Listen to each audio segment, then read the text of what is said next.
I'm joined today by Viveca Novak, who is an investigative editor for McClatchy's Washington Bureau. She's been a journalist in Washington, D.C. for more than 20 years. Viveca, it's so great to talk to you. You have been following what appears to be a sort of funding funnel from Russia through the NRA and to Donald Trump. How was this even something that initially got on your radar? Well, we had been hearing actually for quite some time that this may have been happening, and it took us months and months to get a second source on it. But we were eventually able to get a second source saying that Robert Mueller's investigation is looking into whether Russian money was funneled through the NRA to help Trump.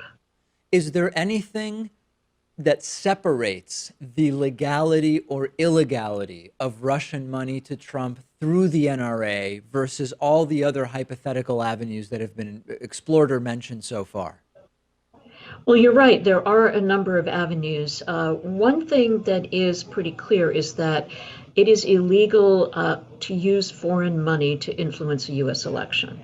So that if the NRA was using Russian money in its expenditures to help Trump, which were considerable in the 2016 election, then that would pretty clearly be illegal. Can you talk a little bit about, I mean, I'm interested in both the story itself, but also how you work a story like this. So what is the sort of first step in starting to source a story like this? What is the sort of work on the ground that is done? Well, we've been working the Trump Russia story since January or before, and we were the first U.S. outlet to publish a story saying that the connection was under investigation, Russian interference in the election was under investigation, and that they were looking at the Trump campaign. And that eventually became Robert Mueller's investigation when he was named special counsel later last year. So we have been working a number of sources to try to figure out what exactly happened and what Mueller's team is looking at since then. And so this is a process of building. You build sources who may lead you to other sources, and you circle back to your sources, and you try to get any documentary evidence you can. It's a laborious, time-consuming process, and McClatchy is not being the Washington Post or the New York Times. We sometimes don't get the same kind of leaks from on high that some of the more prominent news organizations do. But I have to hand it to our reporters. We've got a great team with a lot of experience, and they've been dogged in this. Are there long periods of time in an investigation like this where just sort of nothing really happens? Yes. And like what do you Yes. do you just work on other stories during that time, or is there a lot of sort of waiting around for sources in some sense? Well, I think from the reporter's standpoint, there's a lot of fretting when your sources aren't getting back to you. You haven't learned anything lately, you know, what's happening. So there is a lot of sort of fretting time, I call it. And I think reporters in general, it's not like you're sitting still. You are working other angles of the story. You're trying to meet people. You're trying to set up coffees. You're doing this or that in the usual reporting process. From an editor's standpoint, you're kind of sitting there thinking, when is this going to happen? Is it going to happen? So there's probably more downtime for someone like me in an editor position than there is for the reporters. I want to start digging into sort of the meat of the story in a second, but one more sort of question in terms of process. It's become very, very sort of popular for people who hear a story that they don't necessarily like the implications of to say, hey, you know, it lists anonymous sources. It's not naming the people. And there's this sort of reflexive tendency increasingly to write off any story that doesn't name sources. But this misses something that's really important, which is that when you, for example, say, we have two sources familiar with the matter, that's very different than saying we have an anonymous source or we have three sources who work within X or Y department. The wording of how sources are named actually carries a lot of weight in these types of stories. Can you talk about that a little bit and the meaning of that? Well, it does. It's always a tricky balancing act because you want to protect your source who, may be fearful of losing their job or maybe disclosing something that is confidential or sometimes even classified. So you want to protect that source, and at the same time, you want to give the reader a little bit of information to indicate that you're not just, pulling this from someone on the street. So we do try to do that, but it's tricky sometimes. Let's talk now about sort of the meat and the funneling of this funding. We know that the NRA spent a lot of money in the 2016 election, including $30 million in support of Donald Trump. That's a lot more than they spent in 2012 backing Mitt Romney, for example. So, talk to us a little bit about the process of your investigation and sort of the details of how this all was arguably put together. Well, yes, we knew that the NRA spent 3 times as much money in 2016 backing Trump as it did in 2012 backing Mitt Romney. We also knew that there was this Russian named Torshin, Alexander Torshin, who was a very enthusiastic NRA supporter and came over for some of the annual conventions the NRA has.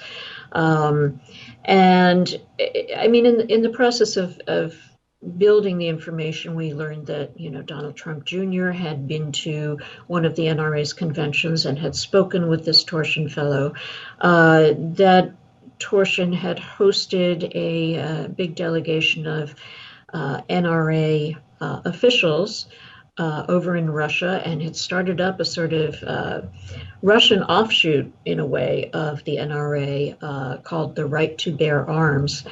So there were a number of pieces of information that we began accumulating, and it was kind of, a matter of trying to figure out whether this could have happened. And, again, we don't know whether it happened, but we do know that it is being investigated by the Mueller team.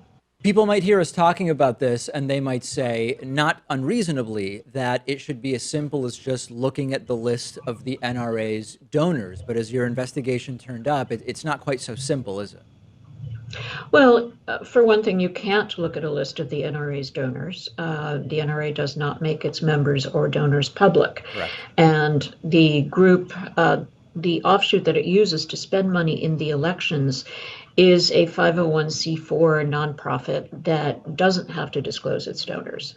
So yeah, that is not, that would be great, but it is not exactly how you can get any information. Bigger picture, what do you see as the most likely sort of eventual conclusion of everything that's going on with Trump and Russia? I mean, I'm hearing from people that run the full gamut, from impeachment, indictment, all the way to this is going to evaporate with nothing conclusive and really no major charges from Robert Mueller. You've been following this for a long time. Do you have any opinion as to what's the most likely outcome here? I have been following it for a long time, as has my team, and I would say I don't know Hmm. what the outcome will be. You have a couple of people under indictment who may be going to trial in August or September of this year. There may be more people cooperating that we don't know about. I think there probably are. What's it all going to boil down to? Is it going to boil down to accusations about money laundering against Trump that would have happened probably before the election? Is it going to boil down to some kind of collusion isn't a legal term, but cooperation or conspiring with Russia to interfere in the elections? Is it going to come down to obstruction of justice? That there are some data points there that are, kind of convincing. But we don't know ultimately. We know that Robert Mueller has a number of strands of his investigation he's following. We don't know which ones, if any, are going to eventually result in, something that would be critical of or charging the president. or if he would produce a report and that would be sent to Congress and impeachment proceedings may or may not start. It's ultimately still just very up in the air.